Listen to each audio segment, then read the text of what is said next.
what it shows is that Britain still has a lot of problems when it comes to poverty.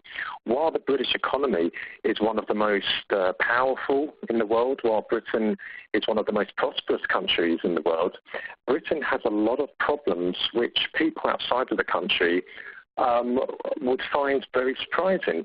Britain has high levels of fuel poverty. Britain has high levels of child poverty. In recent years, food banks have now emerged in many parts of Britain. And of course, the report released today about how more than a fifth of British workers are earning less than the living wage constitutes another aspect of poverty for Britain.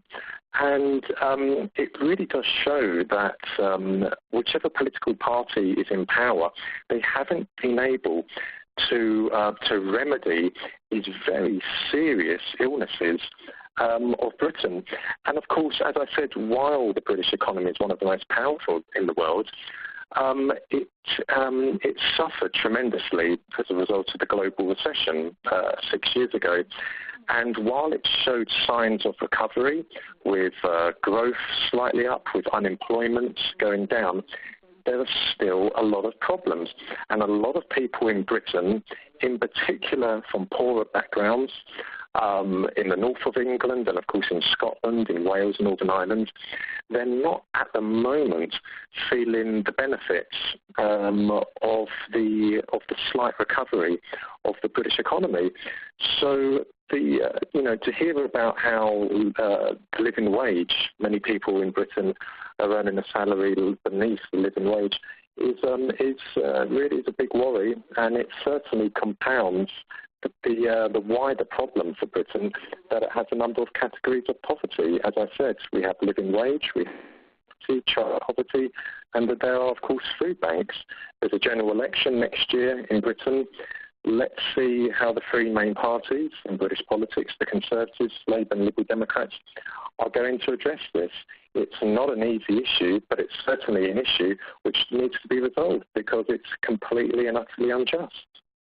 On the face of it, if whichever party is in government, and if a report is published, which it has been today, stating that so many people in Britain, 5.28 million employees, on a salary below the living wage, then potentially that could have an adverse effect on whichever party is in power. But on the other hand, I think it's fair to say that a lot of the people who will be on a salary below the living wage, they're probably not natural Conservative voters. They're probably Labour voters or Green Party voters, or in Scotland, they're probably Scottish National Party voters. So it's certainly not good news for the government, because the government has been able to say in the last few months that the British economy is recovering, which it is. The British government has been able to say that unemployment in Britain is going down, which it is.